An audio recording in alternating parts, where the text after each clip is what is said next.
За. За танд цэцэг бэлгэлэх гэсэн. За. Таны хэлдгээр ямааны хоол одоо хүний хөхөнцөр вирусыг эмэгтэйчүүд эрчүүдээс авдаг гэдгийг мэдв үү?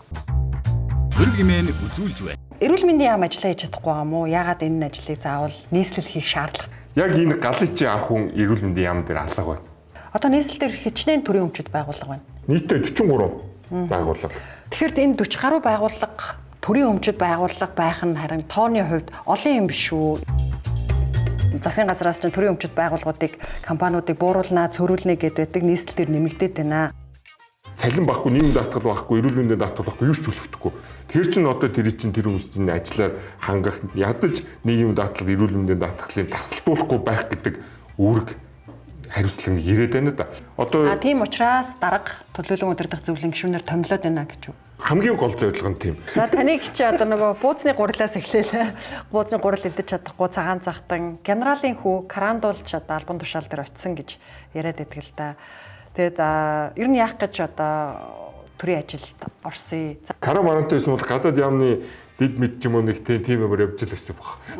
Шууд сайдуулаад юм руу орсон ажлыг нийслэл дээр төвлөрүүлээд энэний цаана одоо төсвийн хулгай явагддаг юм биш үсттэй.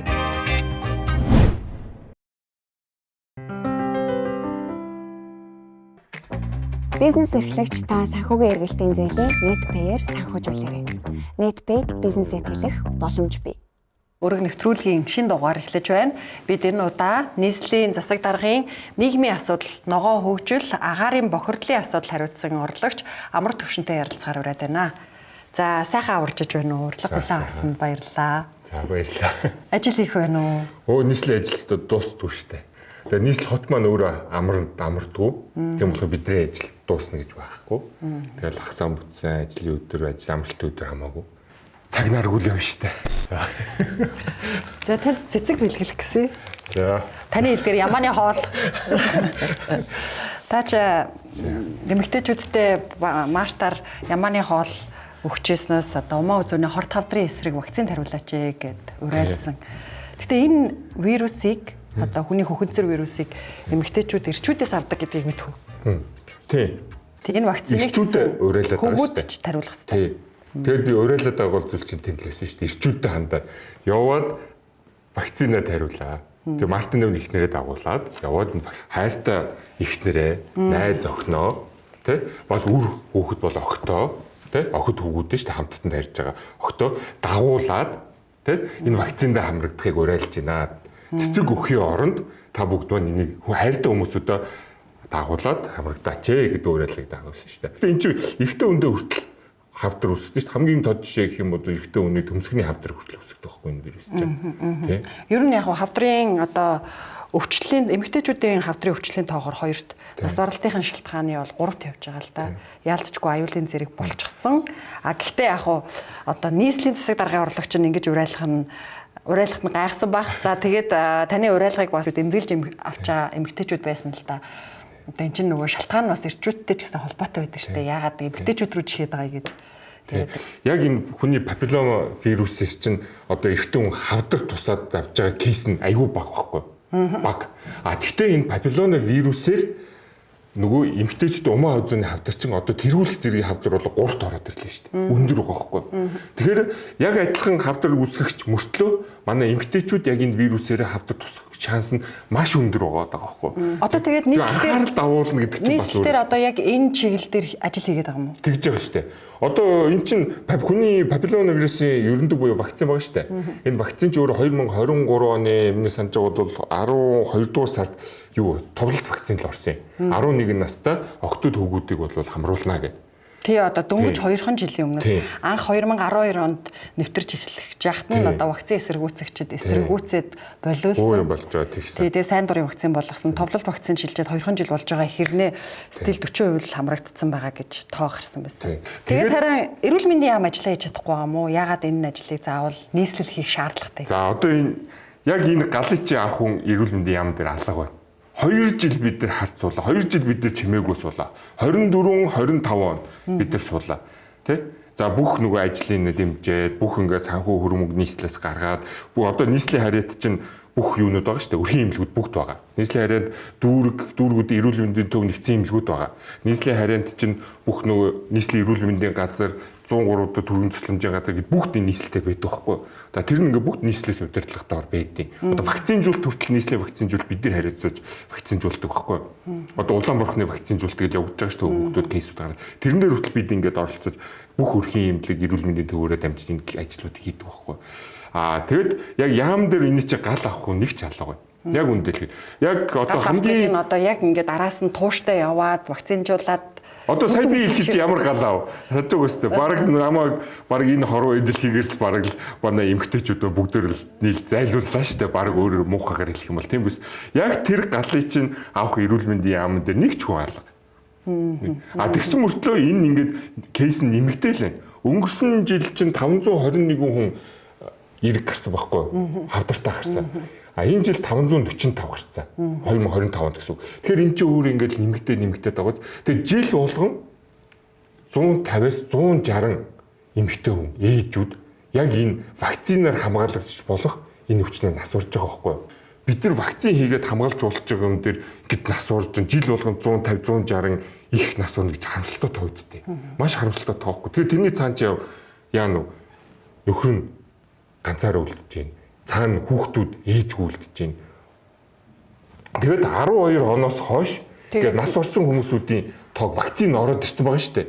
Вакцин ороод ирсэн 12 оноос хойш ингээд бид нар тоогонд гаргаж 2100 гаруй эмэгтэй хүн энэ хүчин нас орсон байгаа байхгүй. Тэгээд насжилт нь бас залуучсан байлээ. Одоо насжилт бол ингээд бүр тэгээд ингэж бодсон л да одоо манай өрөг эмэн сайд умаа үзүүний хорт хавдрын ажил дээр бол нэлээд бас хэвлэл мэдээллийнхаа үүргээр нэлээд идэвхтэй оролцдог. Тэгээд энэ хавдар авсан хүмүүсийг ингээ нээлттэй яриач гаврайлаад өгөөч гэд хэлэхээр бас нийгэм буруу ойлголт байгаад тах шүү гэдэг. Тийм болохоор бас энэ вакцинжуулалтын идэвхтэй байдаггүй мүү гэж бодоод байдаг. Хоёр янзын байдаг. Нэг нь бол нөө вакцин эсэргүүцэгчд. Энэ вакциныг октоудтай хийхээр үргүүднэ ч гэдэг юм уу ийм нэг буруу хандлага байдаг. Хоёрдугаарт нь эмэгтэйчүүдийн дунд болохоор ийм халдвар авах нь одоо олон хавтагчтай байдаг ч гэдэг юм уу те. Бүр одоо ийм бэлгийн замын өвчин шиг хүлээж авдаг ч гэдэг юм уу. Ийм буруу ойлголт байгаад байдаг л да. Энэ ойлголтын дээр нь харин бас ажиллах хэрэгтэй юм шүү. Тэгээ харин эхлээд бол нийслэлийн зүгээс бид нар юу гэж бодсон вэ? Энэ жилдөө хэдүүлээ цочроо өгье гэж бодсон байхгүй. Энийг гол сэдв рүү оруулж ирье. Яг гэвэл эн чинь сүүлийн 12 оноос хойш ийм сэдвж явсаар агаад сүүлд нь 13 онд товлолт вакцин болгосон ч гэсэн унтцсан байхгүй.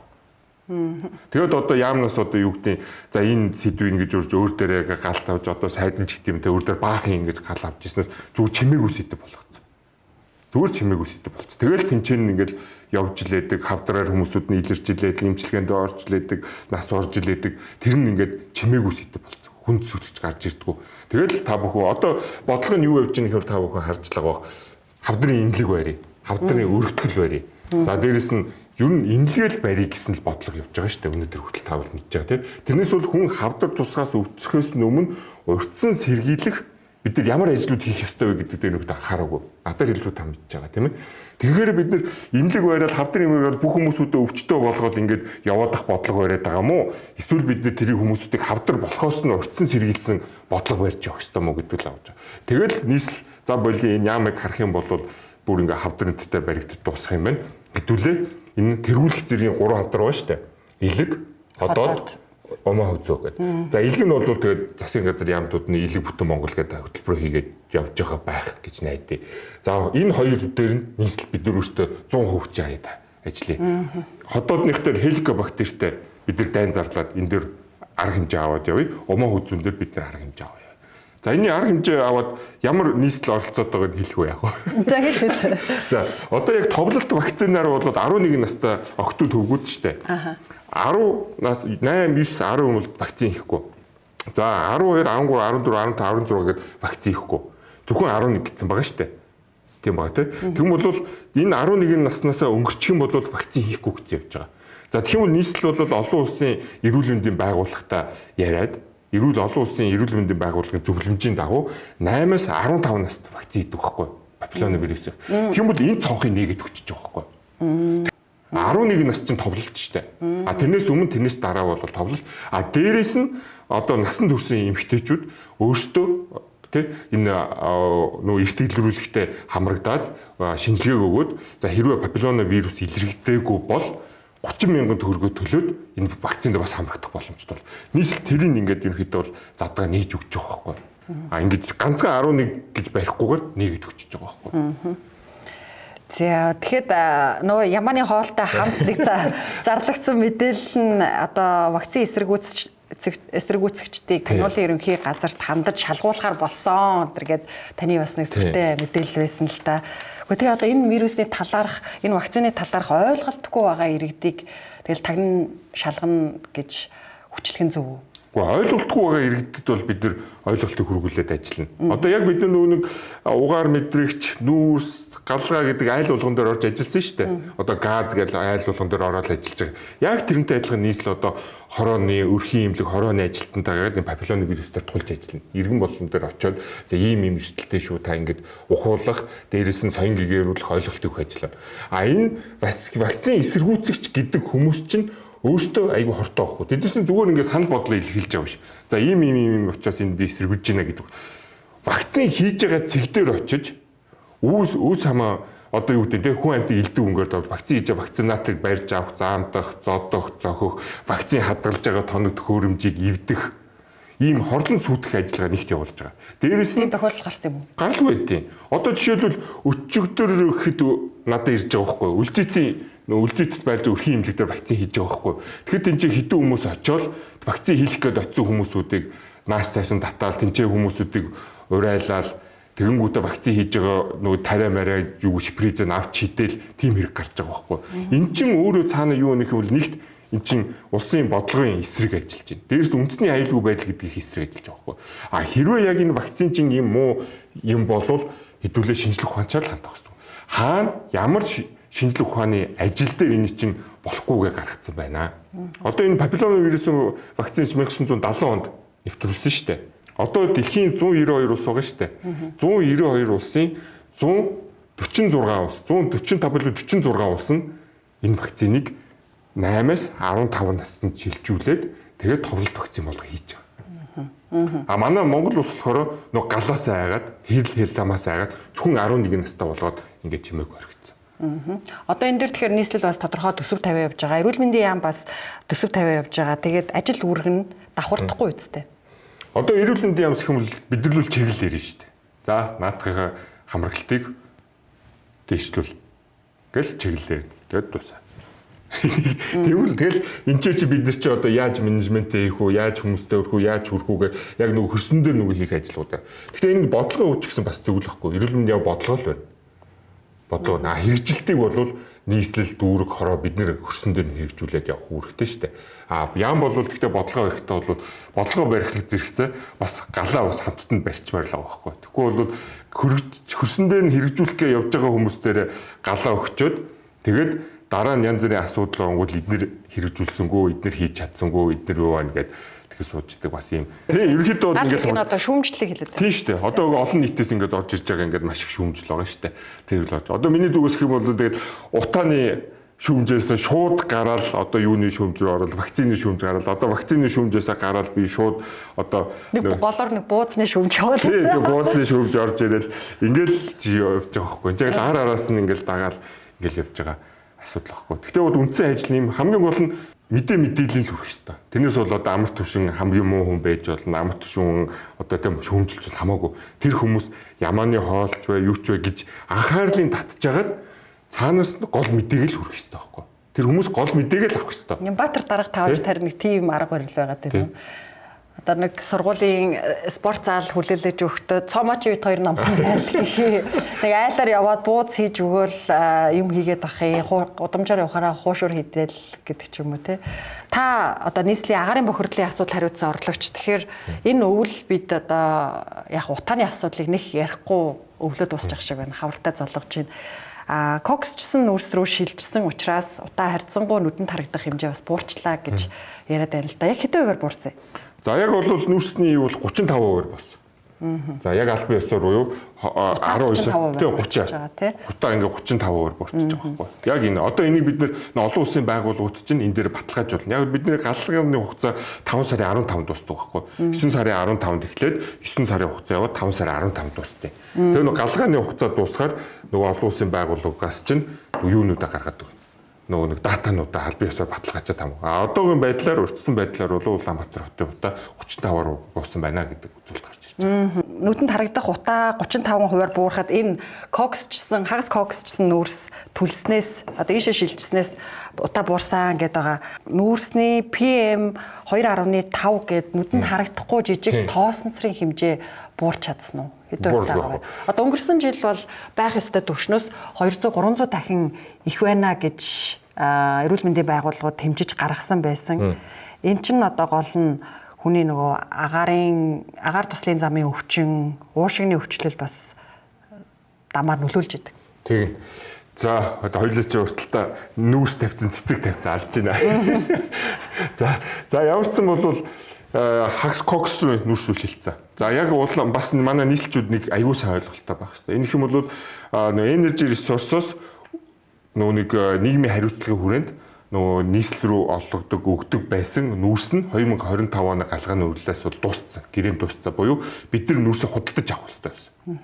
Тэгээд бид нар ямар сонголтын дээр их юм бол energy resource-оос бид нар сайжруулсан түвшээ худалдаж аваад яг одоо өнгөрсөн жилүүдтэйг адилхан юм утаатай ингээд дэвшилт байхгүйгээр ингээд ухтах уу эсвэл бид нар хагас кокс руу зөрөгтэй орох уу? Яг үгүй үнийн судалгаа хийсэн чинь адилхан гараад ирж байгаа байхгүй. Одоо жишээлбэл хагас коксыг бид нар худалдаж авахд чинь 360 мянган тонн худалдаж авч байгаа шүү дээ. Тэр чинь ойролцоогоор бид нар тендер зарлахдаа 240 тэрбум төгрөгөөр зарсан. Тэгэхээр тэр 240 тэрбум төгрөг нь тооцоолоор хийгээ явахад яг energy resource-оос худалдаж аваад тээвэрлээд 5-7 төвшин байр нөө баруун бүстэй буулгаад дөгөө нүүрсээ бутлаад барьцалдуулаад батаагаад тэгээд савлаад хүрэх хугацаанд зардал 25 сая төгрөг. Нэг шуудаа 25 сая төгрөг болж байгаа хгүй. За тэгвэл 1900 км-ийн цаана байгаа хагас кокс үйлдвэрээс бид нар коксоо худалдаж аваад тээвэрлэж авчираад савлаад зарах 25 сая төгрөг. Яг дүндээ дүү. Тэгээ бид нар чинь ямар сонголт өгөх юм бол тэгсэн мөртөө энэ хавар хагас кокс болохоор зардлын нийт өртгөн л 25 төгрөг байгаа гэдэг. Тий, яг нөгөө нэг үнийн дүн адилхан байгаа даахгүй. Тэгэхээр нэг нь зүгээр сайжруулсан түш нөгөөт хагас кокс байгаа даахгүй. Тэгээ үнийн дүн адилхан мөртлөө ийм хоёр дүн болж байгаа. Тэгээд хагас кокс чи өөрөө нэвтрүүлээд ороод явах юм бол нөгөө сайжруулсан түшнээс 2 дахин илүү бага нүүрс гаргана.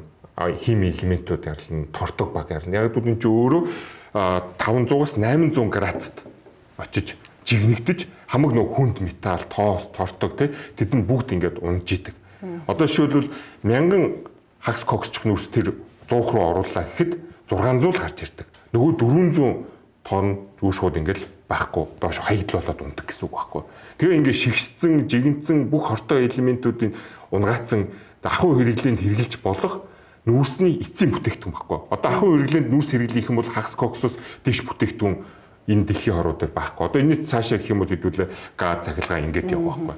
За хоёр дахь том ажил. За ингээд нэхэр чинь нүүрсний хэрэглээ нүүрс нь өөрчлөлттэй явчихж байгаа. За хоёр дахь нь бид нар нүүрсэн дээр хяналтаа тавьсан. За өмнө бид нар чинь сайн картыг л ашигладаг байсан шүү дээ. Тэгээ сайн карт маань өөрөө 172 мянган нүүрс төлжээг өрөх байгаа боловч гэсэн 185 мянган сайн карттай. Тэгээд 110 мянган одоо юу гэдэг тэр сайн карт зүгээр ингээ хэрэглэж идэг. Хэрэглээ өндөр байсан гэсэн үг. Үгүй зүгээр ингээ дам 8. Яг бид нар чи шууд 25 мянган төгрөг гарна штэ. Түг татаас өгч байгаа штэ. Татаас өгч байгаа. Татаас өгөнгүүт чинь тэр чин 5 мянган төгрөг болно. Тэнгүүтээ манай нөгөө нэг чейнжүүд гэх юм уу дамжд гэх юм одоо юу гэх тэр хүмүүс чинь 60 70 ийм камер юутай карттай. Тэр чинь яаж гэдэг. Тэнгүүт бид нар хотууд аппликейшнд бүгднийг хяналтанд аваад бүгднийг картжуулаад за дээрэс нь орон нутаг хөдөө орон нутаг руу тэр нүүрсийг гарахгүйгээд тав санаж байгаад би постн дээр хүртэл 5 6 шуудаа нүүрсийг хүртэл илрүүлээ буцаж ороод тэрэн дээрээ бас балбуулж исэн шүү дээ. Яг ингэж явсныхаа хүрээнд бид нар нэгт 35 тэрбум төгрөг хэмнэлээ. Илүү хэрэглээ нь хаашаа явж байсан гэсэн үг. Зүгээр орон нутаг болон уурын зуух халаалтын зуух руу очиж байгаа байхгүй. Тэ? одоо нөгөө дэлгүүрийн халаалт, машин засварын халаалт гэдэг юм уу, халуун усны халаалт руу ч юм явчих واخгүй. Тэд нар чинь угаасаа л хэрэглэхэл ёстой газрууд юм биш. Үгүй тэд нар чинь юу байх хэрэгтэй байхгүй. Сайжруулсан түвш биш. Зүгээр сайжруулсан нөгөө барьцалцуулсан сайжруулсан түвш биш. Зүгээр нөгөө мидлинг хэрэглэх байхгүй. Тэр чинь тусдаа. Тэд нар мидлинг хэрэглэн айл өрхүүд сайжруулсан түвш юм уу хагас кокс хэрэглэх байхгүй. Тэгээ ингээ нүүрснүүдээ тус нь бид нэр өгч байгаа байхгүй. Тэгээ аж ахуй нэгжүүдээр чинь зарим нь мидлингээ хэрэгжилж байгаа юм уу тийм үү? Тэгэд аж ахуй нэгжүүд чинь татаас байхгүй. Тэгэхээр тэр чинь яаж нэхэр нөгөө иргэдийн татаасын мөнгө дунд хооронд нь нь ченж хийгээд байгаа байхгүй. За тэгэж яснаар 35 тэрбум төгрөг хэмнэлээ. Тэгээ өөрөөр хэлбэл 2 сургууль бараг 4 цэцэрлэгийн мөнгийг хэмнэж байгаа байхгүй. Яг хяналтанд аваад тэгээд тэр дэлгүүр юм уу өөр газрууд нь ийм төлж төлөх гэхээр мидлинг коксчсан өөрс төлөх гэхээр оруулж ирэх боломжгүй гэсэн үг юм. Бид нар чинь тоото хязгаартай авч байгаа. Бид нар тэднэрт аваагүй бид нар айл өрхүүд дээр зориулж авч байгаа байхгүй. Тэр чинь тэгвэл бас тэгээд нөгөө хурдан утаагаа гаргаж байгаа. Мидлинг. Тэр чинь одоо бидний эхлүүлж байгаа хоёр дахь ажил байгаа. За тэр нь яг гэх юм бол тийм газрууд энэ жилээс эхлээд төр хувийн хвшлийн чиглэлээр бүгд газ руу шилжиж, бүгд газ цахилгаан руу шилжиж. За энэ яах вэ гэх юм бол одоо нийслэлч юм уу төрөөс нэг төгрөгч харахгүй. Энийг бүгдөө нөгөө одоо юу гэдэг номын ч гэдэг юм уу, газ ч гэдэг юм уу те эдгээр компаниуд энэ шилжилтийг хийн. Тэгэхээр нөгөө нүүрс хэрэгжилж байгаа, мидлинг хэрэгжилж байгаа сургууль, цэцэрлэг, аж ахуй нэгжүүд байгаа шүү дээ. Бид бүгд газ руу шилжилтийг хувийн хвшлийнх нь хийн. Хувийн хвшлийнх нь хийгээд за тэр хувийн хвшлийнх нь яах вэ гэвэл нөгөө хувийн хвшлийнх нь тэр газныхаа нөгөө зарах, авах, худалдах гэдэг үнийн зөрүүн дээр арилгаа олж одоо юу гэдэг ашиг нөхөж болно л гэсэн үг байхгүй. Нийслэл яг ямар үргэлжлэж юм бид нэр Оросоос хэрэглээний хүнд хямд газ болж ирнэ. Хямд газ. Тэгээд нөгөө хямд газыг бид нэр аж ахуй нэгжүүдтэй айлуудаа өгнө гэсэн үг байхгүй. Тэр нөгөө аж ахуй нэгжүүд нь хямд газ дээрээ хямд газ авч байгаа юм чинь тэгээд тэн дээрээ өөртөө төлбөрийн схемийг зохицуул явна л гэсэн үг. Түрүү ярьсан шүү дээ нөгөө гол асуулт маань PM бид нар одоо нөгөө эхлээд утаатай байж байгаа сайжруулсан төлөхөд нүдэнд харагдах цутаа байхгүй болсон хэрнээ тоосон цэрийн хэмжээ их байна гэд судалгаанууд яваад байсан. Тэрэн шиг энэ жил бас ингээд нүдэнд харагдах цутаа нь багассан ч хүхрийн хэмжээ ч гэдэг юм уу энэ жижиг тоосон цэрийн хэмжээ байгаа юм биш үсттэй. Яг судалгаа авсан уу гэж асуумаар. За яг судалгааны үгээр хэдүүл би энэ дата хараад шууд хариулчихъя. Одоо хамгийн их утаатай үеийн датаг хэлдэг. Тэгвэл одоо энэ 2 сар чи өөрөө утаа багасч байгаа учраас дата нь илүү сайн гараад бас энэ дэр юу гарах вэ те. Яг 12 сар 1 сар буюу хамгийн их галгаа ихтэй байдаг энэ сарын хугацаанд гэх юм бол хүхрлийг хий өнгөрсөн жилтэй харьцуулах юм бол 40.7% бурсан байна. Хүхрлийг хий. Одоо үнэр гэсэн үг шүү дээ. Үнэтэй юм ааж. За азотын давхар эсэл 3.8% бурсан байна. За PM10 тоосонцор 13.1%. За PM 2.5 тоосонцор 6.9%. 6%. За тэгээд нүүрс төрөгчийн дутуу эсэл 5.1% бурсан. Ийм үзүүлэлтүүд гарч байна. Энийг одоо хаагур яаж хэмждэг? Одоо энэ чинь бүх манай хэмжилтийн 16 постууд байгаа. Нэг постууд байгаа. За тэр постууд чинь өөрөө дахиад нөгөө нэг нэгдсэн үндэсний байгууллагын хүүхдийн сантай хамтраад бид нар энийг хэмжилтээр хамт сууж байгаа. Дээрээс нь Швейцарт төвтөө AQI байгаа шүү дээ. AQI дээрээ бид нар нэлээд бас адилхан хэлтэй явж байгаа.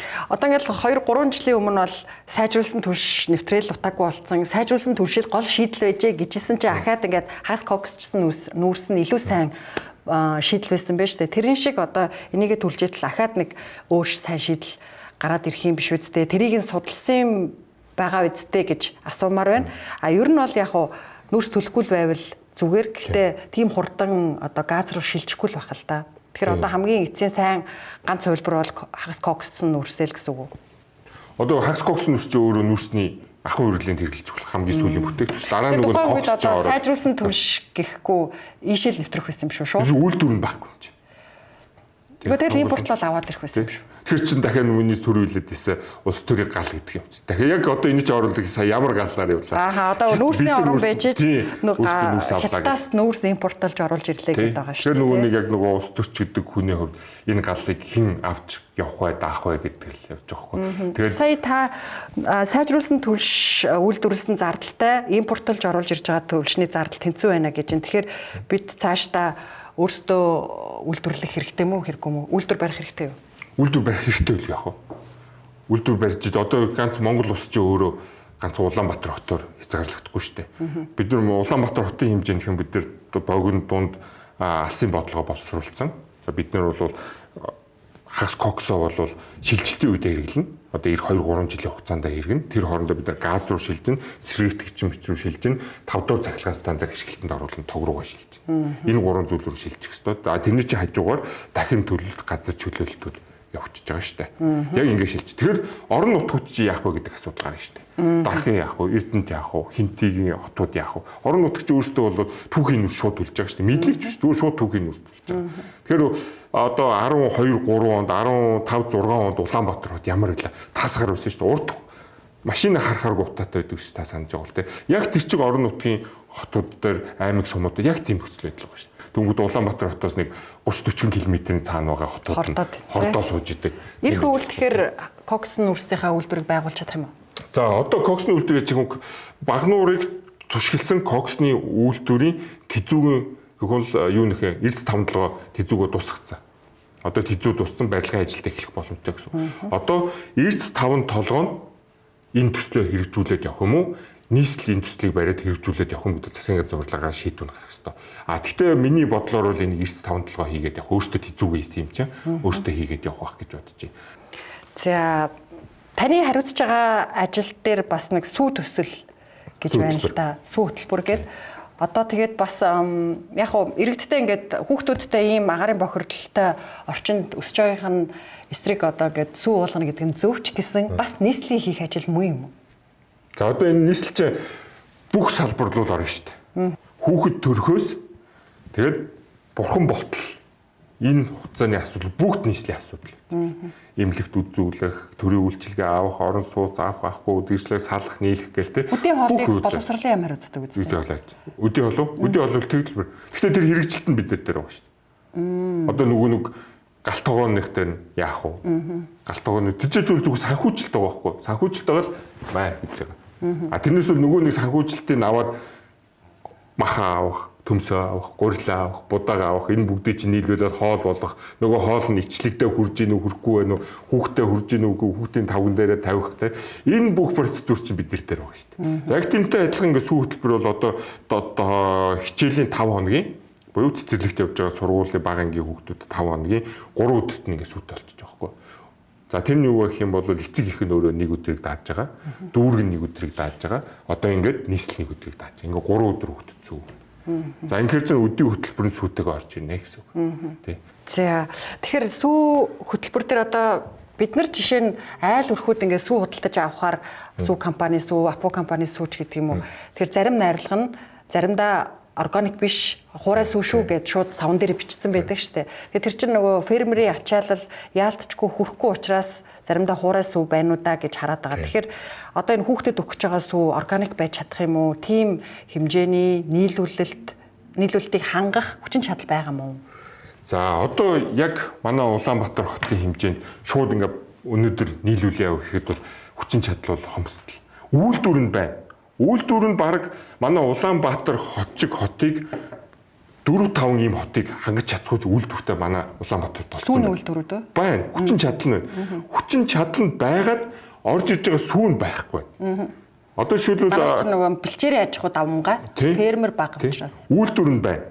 Тэгэхээр бид нэр Улаанбаатар хотын хэмжээнд сурж байгаа энэ хүүхдүүдээрээ сүү хөтөлбөрт хамрагч байгаа хүүхдүүд бүгдөөрэнд нь органик сүү өгөх ёстой гэдэг бодлогыг номин их тавьж байгаа. За энэ юу вэ гэх юм бол яг үнэнээс гарч байгаа сүү Монгол улсад тий Монгол улсад үнэнээс гарч байгаа сүүг тээвэрлээд тэгээд нөгөө үйлдвэрийн процедурт ороод тэгээд төвөх ёстой. За тэгэхээр тулд бид нийслэлээс яг уу сая төсвийн тодтоглоор бид 5 тэрбум төгрөгийн асуудал дээр тавьж өгсөн. Энэ юу гэх юм бол одоо манай сүүний үйлдвэртэй сүүний үйлдвэр фермүүдийнхээ тэлэх боломжийг нэгт олгож байгаа. Хоёрт нөгөө сүүний үнэ үхэр гэдэг зүйлийг бид нар одоо орох ёстой. Тэ? Одоо хэдүүлээ нөгөө фермерийн аж ахуй гэдэг зүйл рүүгээ хосолж явах ёстой. Шууд ганц ферм гэх юм бол бас нөгөө нэг мал амтны юу гэдэг гарч байгаа махны тижэл, ам чим, дээрээс нь сүүний чанар гэдэг дээр нөлөөлнө. Тэгэхээр нөгөө нэг ферм дотроо байх биш, энийг хосолсон хайбрид байх хэрэгтэй байхгүй. Хайбрид байхын тулд манай аж ахуй нэгжүүдээр төсөв хөрөнгө мөнгө шаардлагатай тийм ээ. Тэгээд тэр төсөв хөрөнгө мөнгө сүүний үйлдвэрийн үнээнүүдийг хөгжүүлэх, сүүний үйлдвэрийн одоо тийм үнэний одоо шугамыг оруулж ирэхтэй. Одоо bloodline гэж байгаа шүү дээ. Тэгээ удмыг ингэж оруулж ирэх энэ ажил дээр бол нийслэл ингээд анхаарлаа хандуулаад явъя гэж байгаа байхгүй. Харин тий одоо ингээд сүүжүүлнэ гэсэн хөтөлбөрийн цаана одоо органик сүүн хүрэлцгэл юм бах та. Гаднаас одоо хуураас оруулж ирээд найруулад өгөх юм биш үү? Одоо ээж хүний л хардлагал байна л да. Тийм болохоор бид нэр тийм бодлогын хүрээнд явж байгаа. Тэрнээс бол энийг өнгөцгөн харах юм бол нэг нийслэл хідэн төгрөг тавиал нэг хуураас сүүжэн юусаар амаагүй ингээ оруулж ирж гин гэж иргэд зарим шүүмжилж байгаа. Ань чин бүхэл бүтэн цаана үйлдвэрлэлийн шат буланд нь нийслэл одоо юу гэдэг те оролцож за үйлдвэрлэлийн шат болгон дээр нь оролцож байгаа шатн дээр нь ямар нэгэн асуудал байх юм тийч төсөв хөрөмөг зарцуул тэрийн асуудал шийдэж өгч байгаа байхгүй. Тэгжээж энэ процедур чи өөрөө тэгштэд одоо ямар нэгэн алдаа мадаггүй гацаагүй явна л гэсэн үг байхгүй. Тэгжээж нөгөө бидний хүүхдүүд маань өөртөө ирүүл одоо те байгалийн гаралтай ирүүл ямарваа нэгэн тийм гадны хими хадгалах бодис ч юм уу те хуураас үчид ингэсэн юм орцгүй сүүгүүл хэрэглэнэ. Тэр чинь бидний гол зорилго шүү дээ. Тэгээ одоо нэг байгууллагын төрийн өмчөд байгууллагын төсөв жилийнхэн төсөв нь хэд байх вэ? Ямар байгууллагаас л хамаарна шүү дээ. Иргэдийн хурлын төлөөлөгч болоод цалин байхгүй. Гэтэл ийм их мөнгө сонгуульд хайж иргэдийн хурлын төлөөлөгч болоод яг яах гэдэг юм бэ? Нийслэлийн төрийн өмчөд байгууллагын дарга болох гэж иргэдийн хурлын төлөөлөгч болт юм уу? Үгүй шүү дээ. Тэр чинь бол одоо өмнө хэлсэн шүү дээ. Яг тийм нөхцөл байдал энэ жил үүссэн байхгүй. Тэгээ өнөөдөр хүртэл одоо байна уу? Өнөөдөр хүртэл замын төвжлэх асуудлыг шийдсэн үү, шийдээгүй ингээл явсан. Тэгэх юм бол одоо хэдүүлээд үл зоригтой арай өөрөө шийдэл олж явъя л гэж байна. Тэгэхээр том төслүүд дээр яагаад заавал хятад компаниудыг сонгон шалгаруулад байт юм бэ? Үнэхээр дотоодын компаниуд хийх чадамжгүй байт юм уу? Тэ яагаад хятад компаниуд орж ирдэг гэх юм бол хятад компаниуд хамгийн нөгөө нэг хямд өртөг тавь. Таныг чи одоо нөгөө бууцны гурлаас эхлээл бууцны гурал элдэж чадахгүй цагаан захтан генералын хүү карандуулж одоо албан тушаал дээр очисон гэж. Ер нь яах гэж одоо төрийн ажилд орсон. Тэгээ бид тэр орж ирдэг тоон каран хоёр нь орны өдөр хүртэл хайгаад олоогүй л яг үндэл. Тэр карандуулж исэн тоон моноос орж исэн тийм зарим хүмүүсд нь бол тэгээд тэр саарл ордонд байгаа. Хэрвээ би одоо юу гэдэг манай авчин нөгөө цагдаа хүн шүү дээ. За цагдаа хүн болох одоо юу гэдэг цагдаад би нэг газрын дараа хийсэн хурандаа цолмол шахацсан сууж байгаа бас тэгж хардаж болохоор тий. За яг энэ нийслэлийн төсөв санхүүгийн асуудал таны ажил үүрэгт хамаардаггүй ч гэсэн та өөрөө бас нөгөө нийслэлийн иргэдийн хурлын төлөөлөгч хүн иргэдийн хурлынхаа хуралдаа бас байнга орж байгаа. Одоо нийслэл төсвийн тодтгол хийгээд бас нэг жил 80-ийн төсвийн тодтгол хийж шээ. Нийслэлийн төсөв жил ирэх дур хийчихлээ. Жил ирэх бүр тэлдэг. Тэгээд одоо нийслэл плов хийн л гэхээ сүү хөтөлбөр хэрэгжүүлнэ л гэж байна, вакцинжуулна л гэж байна, хеликобактери эсрэг аян хийн л гэж байна. Ингээд энэ бүх юм руу орсон ажлыг нийслэл дээр төвлөрүүлээд энэний цаана одоо төсвийн хулгай явагддаг юм биш үсттэй гэсэн хардлага байгаад байна л да. Яам ажлаа хийж чаддаггүй мүү гэсэн. За яг наад асуудал дээр чи бид нэр онцгой анхаарч байгаа. Яг үл одоо шил таны хэлдэг энэ вакцин, хеликобактер энэ төр гэдэг чинь. Тэгэхээр та анзаарсан бол би нэгдсэн үндэснээ байгуулгах, олон улсын байгууллага гэдэг байгаа шүү дээ, тий. Бид нэр тэр санхүү хөрөнгө мөнгөө батлаад тэтэршүү шилжүүлж байгаа. Тэр одоо юу гэсэн нэгдсэн үндэсний байгууллага хүүхдийн сан тэр бүх ажлуудынх нь хөрөнгө мөнгөний асуудлыг тэд нар өөрсдөө тендер зарлаа өөрсдөө компаниуд гүйцэтгэл хангана гэсэн. А нийслэл бол бүх нөгөө сургууль цэцэрлэгүүдийнхаа хүн хүчийг хангаж өгнө гэсэн. Тэгэхээр одоо санхүү мөнгөтэй энэ асуудлыг бол бид нар олон улсын байгууллагад өгчөж байгаа. Олон улсын байгууллага тэрийг гүйцэтгэл хангаж явж байгаа байхгүй.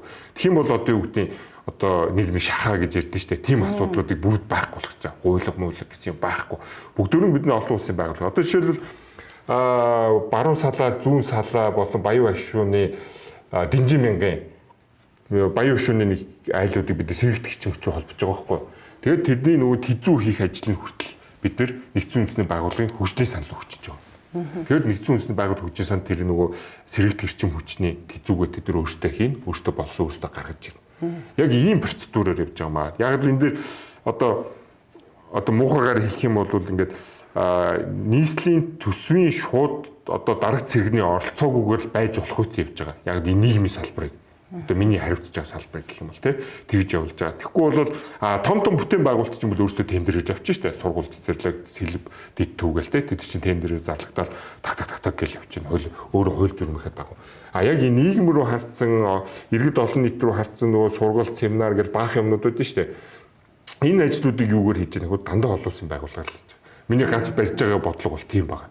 Дээрэс нь энэ байгууллагууд яг юм бол энэ залгамж халаа гэдэг зүйлийг үлдээж байгаа байхгүй. Одоо нэг дарга ирлээ, нэг дараагийн дарга ирлээс солигдлоо. Олон улсын байгууллагуудын төсөл хөтөлбөрүүдээр санхүүжүүлж байгаа гэсэн үг юм уу? Үгүй. Бидний төлөвлөгөөтэй бодлогууд байгаа шүү дээ. Төлөвлөгөөтэй бодлогуудаар тэдрийг оруулж ирж байгаа байхгүй. Та нар бид нар нийслэл ийм ажил хийж байна. Хеликоптер тэнцэж чинь, умаа үзэн хорд автартаа тэнцэж чинь, сүү хөтөлбөрийг хэрэгжүүлэх чинь, ингээд их чинь та нар ийшээ орж ирээ. Бид нар сэрэгтэй чинь хүч орох чинь та нар орж ирээ гэж байгаа байхгүй. Тэгээд цаадалж окей энэ төсөлтөд бид нар хамтраад ороод ажиллая гэж. Орж ирнэ гэхээр яаж ажиллана гэсэн үг үү? Яг л ингээл хамтаа ажиллах шүү дээ. Яг л олон улсын хамтаа ажиллагаар очиж байгаа байхгүй. Тэгм бол эн чинь харилцан бие биендээ хяналт тавиад эхэлж байгаа байхгүй. Одоо жишээлбэл нийслэлийн төсөөс таны төрөний хардаад байгаа шиг мөнгө төгрөг буруу зөрүү идээд тах юм бол тэд нар чинь нэгт орж ирэхгүй хоёр тайлан дээрээ тавигдана. Тэ бид нар одоо энэ ажлыг 80 саяар хийх байлаа гэхэд эн чинь 150 сая гарсан юм үлдэгдэл тэдэн сайн хаашаа гарсныг бид нар мэдэхгүй гэдэг тайлангаараа бичээд өгч байгаа байхгүй. Яг л тийм байгаа байхгүй. Яг одоо юу юм бол ингээд дабл чек хийж явж байгаа байхгүй. Санхүүжилт төсөв хяналт гэж ярьсан дээр одоо нийслэлээр хичнээн төрийн өмчөд байгууллага байна. За төрийн өмчт чинь бид нэр за юу вэ? Нийтдээ 43 байгууллага. 43 байгууллагын 30 орчим хувийнх нь удирдлага нь төрийн өмчөд байгууллагын төлөөлөн удирдах зөвлөлийн гишүүн дарга нь 30% нь одоо нийслэлийн иргэдийн хурлын төлөөлөгч нар байна гэсэн тоо харсан л да энэ үнэ үү? Тийм. За нийслэлийн хурлын төлөөлөгч гэх юм бол одоо жишээлбэл 2024 оны сонгуул болсон шүү дээ. Сонгуулиуд яг их хурлын гишүүдтэй адилхан тойрог дээр үзэлцсэн шүү дээ. Тэ? Нэг их хурлын гишүүний тойрог дээр л нийслэлийн иргэдийн хурлын төлөөлөгч үзсэн байхгүй. А тэгвэл их хурлын гишүүн болоод явхаараа 5-6 сая төгрөгийн цалин авдаг. Хууль нэмэлт өөрчлөлт орсон гэдэг урамшуул авдаг. Хууль яасан гэдэг зохиосон гэдэг урамшуул авдаг. Ингээд тэд нар амар их байгаа. А нийслэлийн иргэдийн хурлынхтаар бол яг үүндээ хэлэхэд эрүүл мэндийн даатгал байхгүй, цалин байхгүй. Эрүүл мэндийн даатгал төлдөггүй. Дээрээс нь нийгмийн даатгал төлдөггүй. Тэгэхээр чинь нөгөө нэг хідэн төлөөлөгч гэж сонгогдоод яг адилхан төлөвлөгцөд цалин байхгүй, нийгмийн даатгал байхгүй, эрүүл мэндийн даатгал байхгүй юу ч төлөгдөхгүй. Зүгээр яг ингээд суучих байгаа байхгүй. Одоо нийгмийн даатгалаа төлсөн байх ёстой болноо доо. А тэр чинь төлөхийн тулд тэр хүн чинь ажил эрхлэх ёстой болноо доо.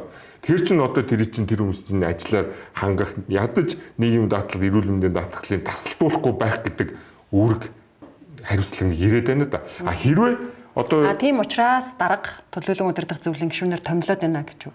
Ерөнхийдөө бол хамгийн гол зорилго нь тийм. А хоёр дахь хамгийн гол зорилго нь бол нийслэлээс хэрэгжүүлж байгаа бодлого төсөл хөтөлбөрийг бид нэр өөртөө ийм юм хийнэ гэж иргэдэд амлаж гарч ирсэн тийм. Тэр амлсан амлалтаа өөртөө тэр байгууллагуудаа удирдаад өөртөө тэр амлалтандаа хүрэх ажлаа өөртөө хий гэж байгаа байхгүй. Нийслэлээр бол одоо яг тэр ажлыг хараас өөрөө ханцуугаар шунлаад өөрөө яг газар шороон дээр очиод өөрөө тэр байгууллага хүмүүсүүдээ удирдаад явж байгаа байхгүй. Тэгвэл хариуцлага тооцно гэх юм бол иргэд тэр сонгосон хүнтэйг шууд хариуцлага тооцно. Яг тэр хүн өөрөө амлсан амлалтандаа хүрэхийн тулд өөрөө байгууллага удирдаад өөрөө явж байгаа. Тэгэхээр энэ 40 гаруй байгууллага төрийн өмчөд байгууллага байх нь харин тооны хувьд олон юм биш үү? Байх шаардлагатай мүү гэдэг нэг асуулт гарч ирж байна. Одоо нөө засгийн газраас чинь төрийн өмчөд байгууллагуудыг компаниудыг бууруулнаа, цөөрүүлнэ гэдэг нийслэлээр нэмэгдээд байна.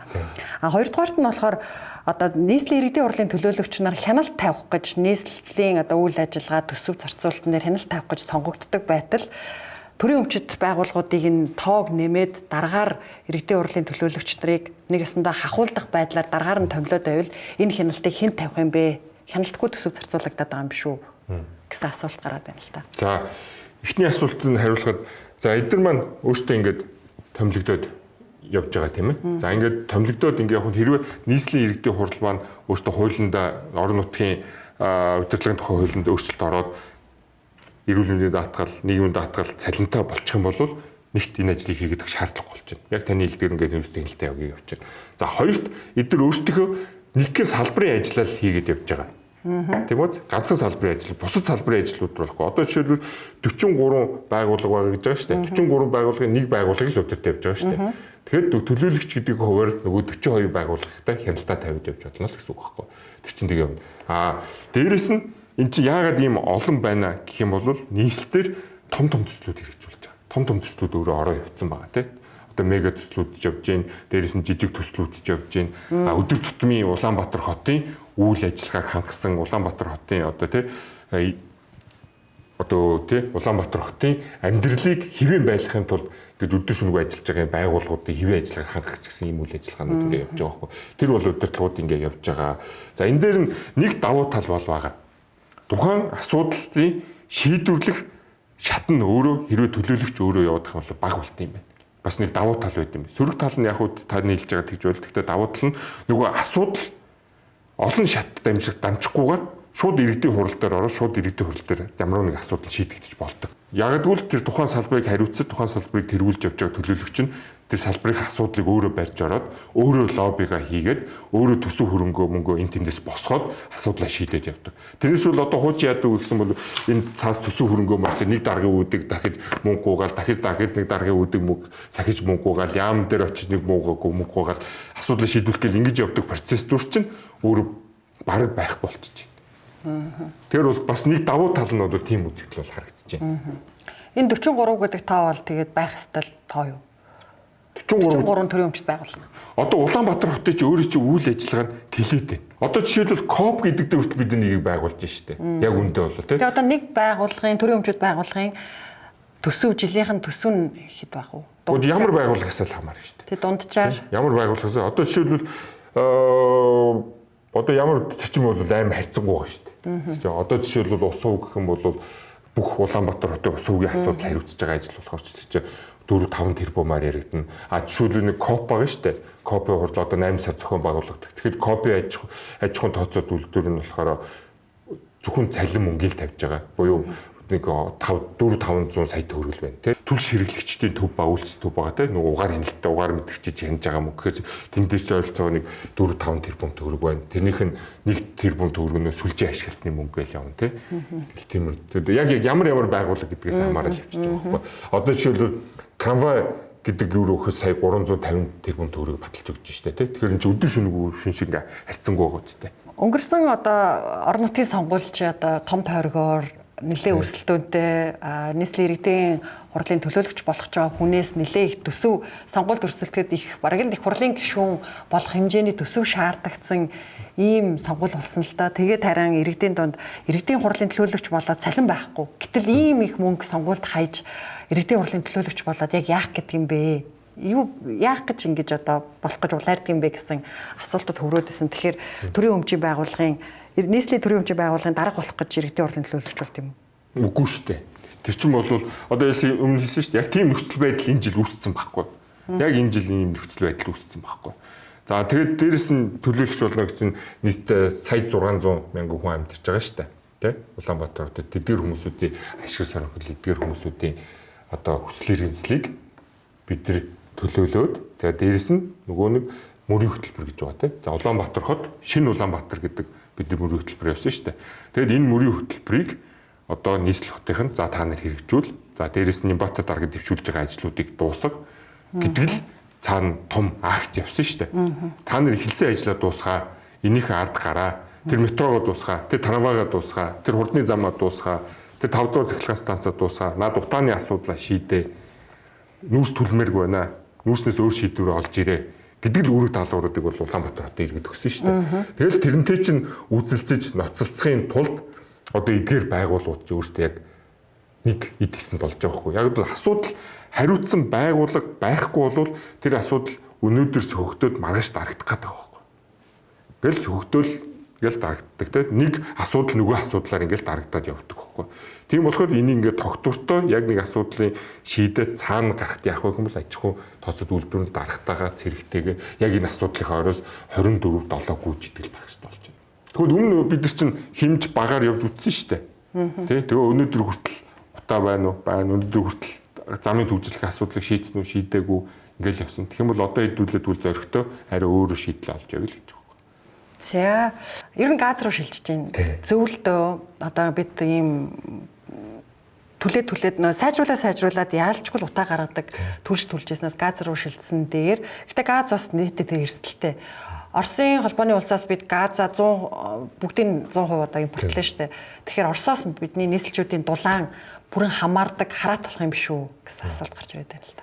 За газ руу бидний Улаанбаатар хот маань нэг 5000 айлыг 2025-26 он руу шилжихтэй зорилго тавиад явж байгаа. Одоо нэг 1760 гаруй айл шилжижээ дээ. За яагаад ийм удаан явж байгаа юм бол яг таны хэлснээр нөгөө аюулгүй байдал гэдэг хангаж байгаа байхгүй. Нөгөө айл болгон дээр бидээс тоног төхөөрөмжөд суйрлана. Дээрээс нь нөгөө суйрлуулсан айл дээр хамгийн багтаа 7 хоног, хамгийн уртдаа 14 хоног өдөр болгон нөгөө айл дээр очиж ажиллана. За яаж болж гинүү, хэрглэж чадж гинүү, чадахгүй нөгөө газ нь яаж ингэж тий бүх ингээд нэг жоохон хүүхдийг хөлд оруулахад ингээд бидний сугнаас нь барай явдсан шүү дээ. Яг тэрнтэй адилхан газны хэрэглээг бид нэг гэж. Яг энэ цаашлаад нөгөө газны хэрэглээ гэдэг чинь маш өөрөө дэлбэрэх, тесрэх, зөв хэрэглэхгүй бол аюултай. Энэ үгдийг надаар хэлдэг хүн болгоо мэдж байгаа. Гэхдээ энэ чинь зөв хэрэглээндээ бид нар орох хэрэгтэй байхгүй. Зөв хэрэглээнд яг л Орос хэрэглэж чинь, Хятад хэрэглэж, Солонгос хэрэглэж чинь, Япон хэрэглэж чинь, дэлхийн том орнууд бүгд хэрэглэж чинь.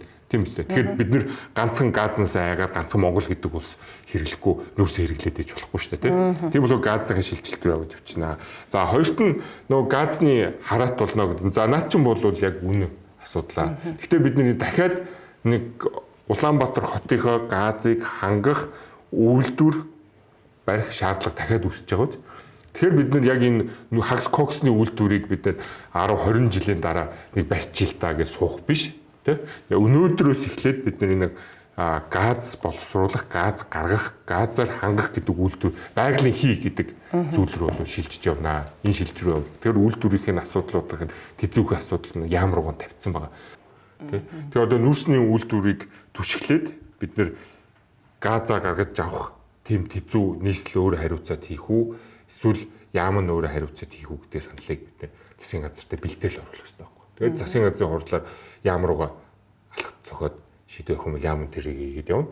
За нийслэл хийх юм бол бид нар өөрсдөө тэрээ суугаад газны хангалтаа нийлүүлээд явна. Тэгэхдээ бид нэг зүйлийг маш сайн ойлгох хэрэгтэй. Тэр нь юу гэх юм бол Сибирская сила гэдэг газны 2 дугаар шугам орж ирж байгаа шүү дээ. За газны 2 дугаар шугам гэхэд 30 он гэхэд ерөөхдөө баригдаад дуусна нэг мэдээлэл сайд дарга нар өгöd байгаа шүү дээ.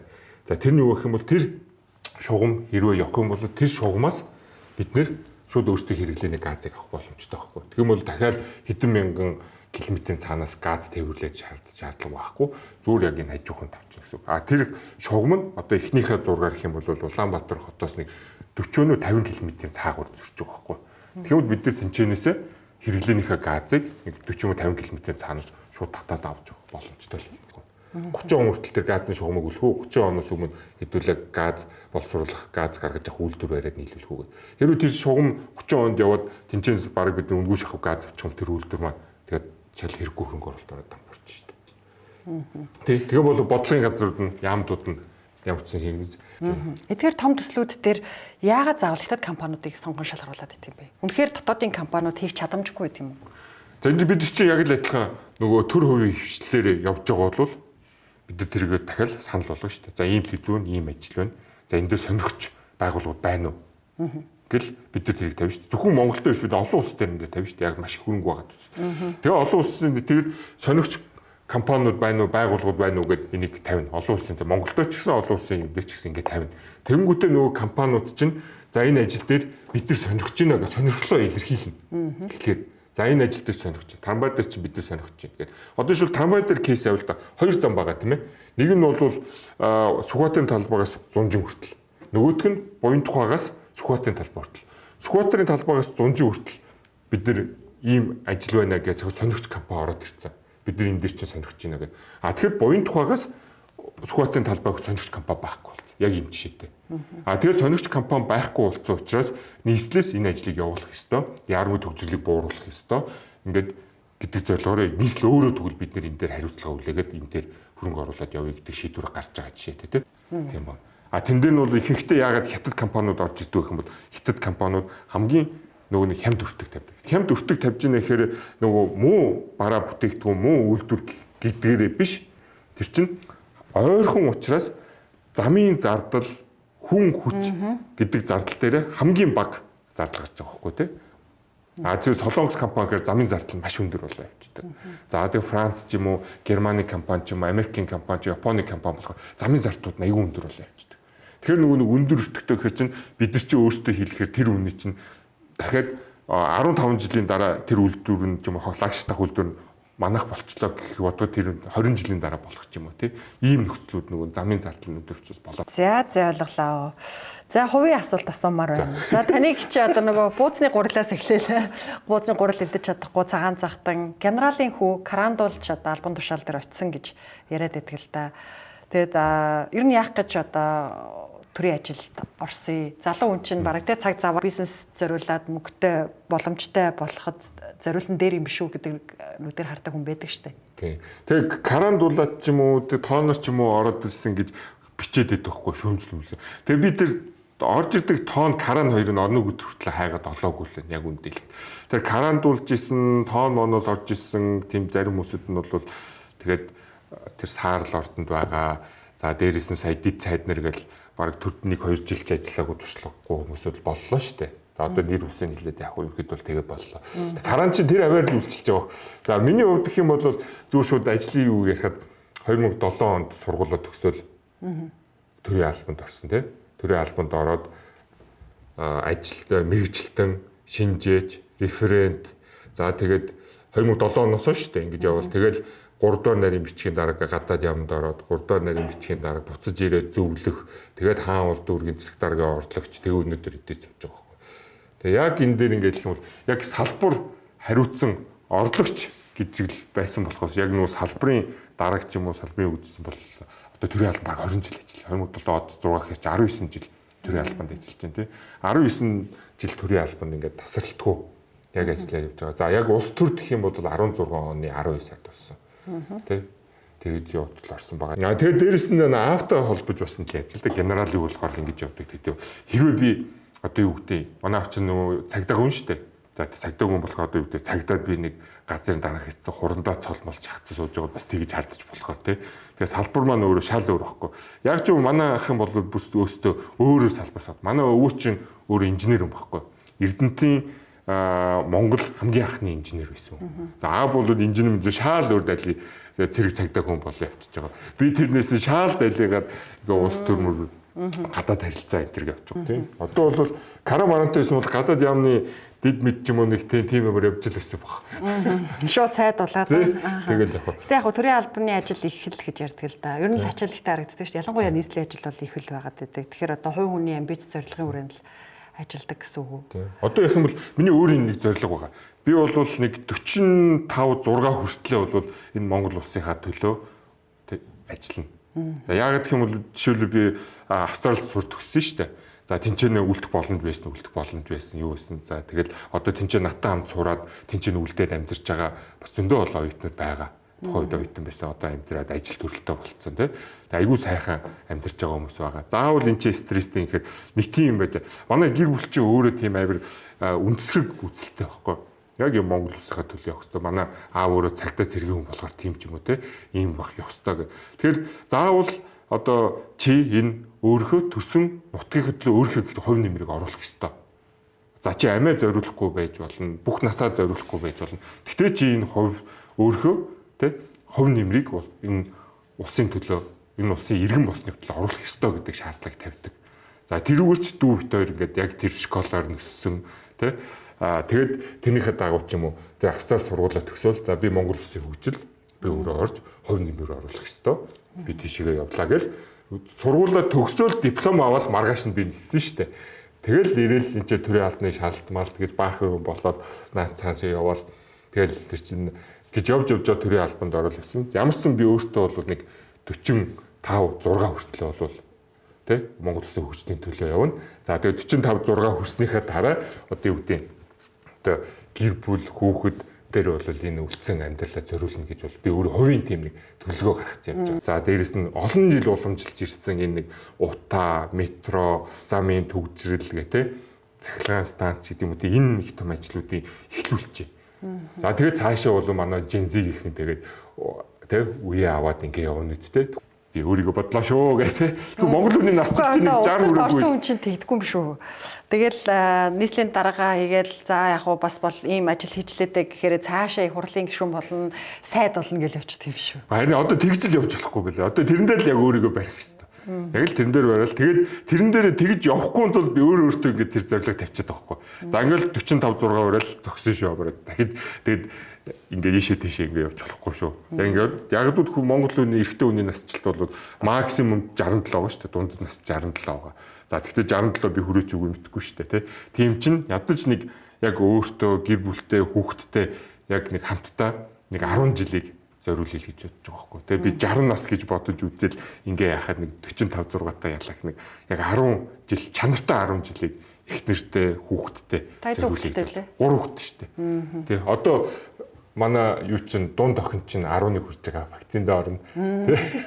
За энэ миний нөгөө танд бэлгэлж байгаа шүү дээ. Гэхдээ 2 хоногийн дараа өгөхгүй шүү дээ. Үгүй юу?